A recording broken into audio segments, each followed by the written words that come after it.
It is really a beautiful morning, and everything looks so fresh after the rain. So I haven't done a walkabout in a little while, and I thought I would show you some of the things I'm getting ready to tackle, and a good number of them I will be putting on YouTube for you guys so that you can see what's going on. And I want to show you a couple of other things that I'm going to be addressing because they kind of suffered from all that heavy rain, which, believe me, I am not complaining. That's quite all right. We needed that rain desperately, and it was just really the perfect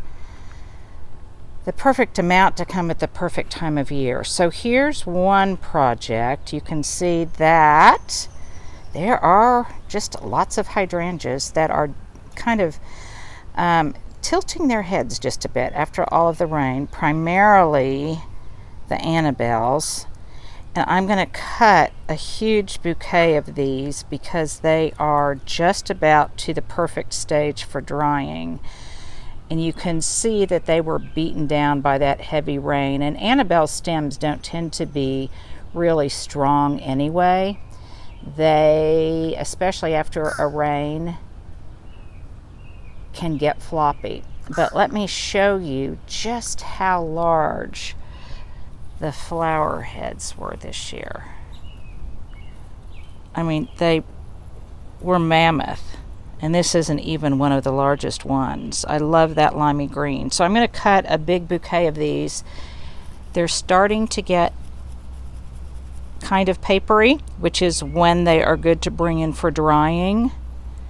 They're not quite there yet, but that's all right. So sometimes I'm hesitant to go ahead and cut anything that's flowering in the garden, but I'll be ready to do these because they are no longer standing up and flying right.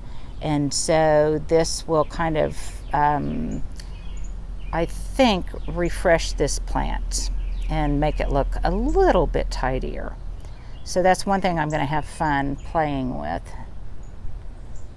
towards the end of the week and this weekend. And then I'll probably be cutting some of these oak leaf hydrangeas as well. You can see how hot it was by how some of this foliage is just burned from the strong summer sun.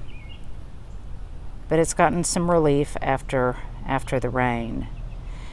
Those of you who aren't familiar with where I garden, it's a zone 7, and it gets extremely, extremely hot here in the summertime. And we've already had temperatures in the mid and upper 90s.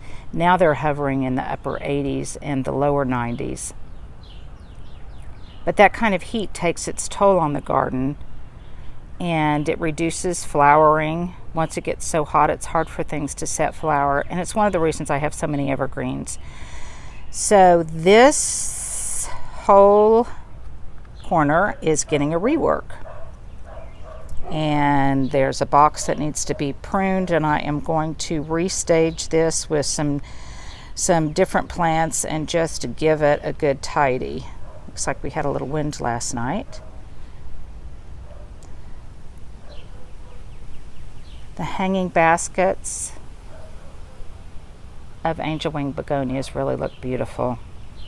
And my big accomplishment that I may have mentioned earlier was that I pruned the potager, and it's all finished. So now I just have things around the edges, kind of ancillary things that I'm going to be doing to get the garden in tip-top shape, hopefully before this weekend. So I'll feel like, at least for a brief moment in time, it's the way I want it. You can see the beautiful architecture of the Viburnum, which got something of a prune and is even putting out a few more flower heads, if you can see them at the top after the rain. So right now, this is the time of year I think of as the topiary time of year. It's when all of these myrtle topiaries really take center stage. They love the heat. They want full sun, and I'm going to do a whole long video on nothing but myrtle topiary, how to take care of them, how to start them, probably on my channel that I'm starting next month, but also some new and interesting shapes that I'm getting into besides just the standards. I just did a couple of Instagram stories on the progress of the dahlias I planted a while ago. And pretty soon, all the white wedding hydrangeas are going to come into bloom. That's one of the things I love about them. They're a southern living plant and they bloom later. I just planted a bunch of new ones over here. Forgive my shadow. The lighting isn't good on this corner. But once that area comes into bloom, I will share it with you. And you'll see that the echinacea purpurea, the purple coneflower, is throwing out some blooms. And it's a perfect color echo to a few more blooms on this Virgilia that are pumping out. I'm going to do a little pruning on it too. For me, because I don't have a ton of blooming perennials and things, this is the time of year it starts getting quiet and green, and the topiaries are really the stars of the show. And I like that because it's too hot to be doing much in the garden anyway for me, and I love working on my topiaries. I'm getting into the bright sun, so excuse me for just a moment. These baskets are really looking lush. One pivot point for me, you guys, was when I realized that scented geraniums really want a lot of sun and they like the heat. I had the misconception when I first started growing them that they did not. So I'm going to be doing a longer video just on scented geraniums. They're in this basket here. And I've got a different variety over here. All the dogs in the neighborhood are waking up.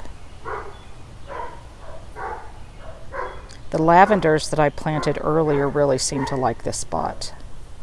I put some on this side, and there's some on that side, and this corner is getting a little bit of attention too. As soon as I find the time, I'm having trouble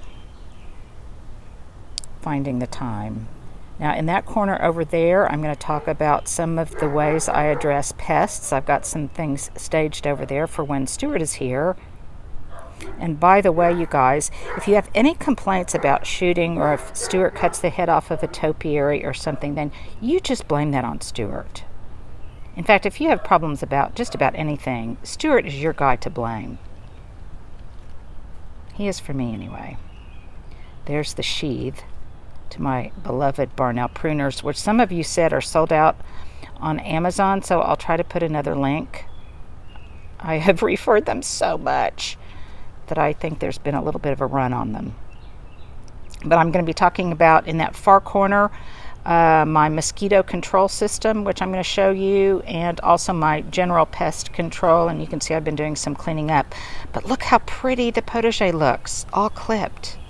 And I'm going to do a garden tour of just the potager and talk a lot about it, because there's been a few changes and there's going to be some more changes. One of those was that I put these beautiful olive trees in the center in the olive urn, and I love the story of that. It matches. And then there's a lot of things going on over here that I want to tell you guys about. Some of it good, a few things bad I need to stay on top of. For those who ask, that's Virginia creeper coming across the top from my neighbors. I have to constantly keep it in check, and you can see that it's about time that I do some pruning on it. That's a beautiful Vitex over there. And then this, and I'm going to do a long video for you guys on it, is what I'm considering my Mediterranean garden. And I'm really going to play with that this weekend. You can see I've got figs. These are Little Miss Figgy. These are a southern living plant. And in the back, growing in the bed, I have a brown turkey fig.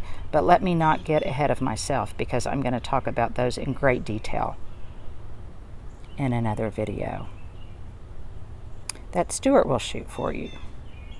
Stuart, my man Friday. Let me reiterate, if anything is wrong in your life or anything is wrong in these videos, it is Stuart's fault.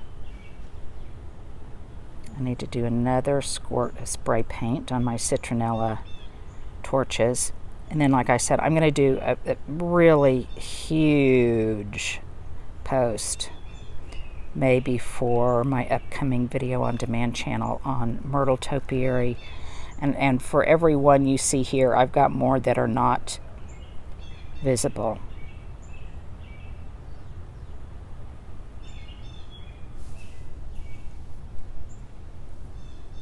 Sorry for that little camera shake. Something was crawling up my leg. This is real life. Real life, real gardening. So get out there and do some of it, you guys. If you've got any comments, just post them here. If you like these videos, give me a thumbs up. Make sure to subscribe and tell others to subscribe. We've got tons of exciting stuff coming up. So have a great day, and thanks for having a cup of coffee with me in the garden this morning.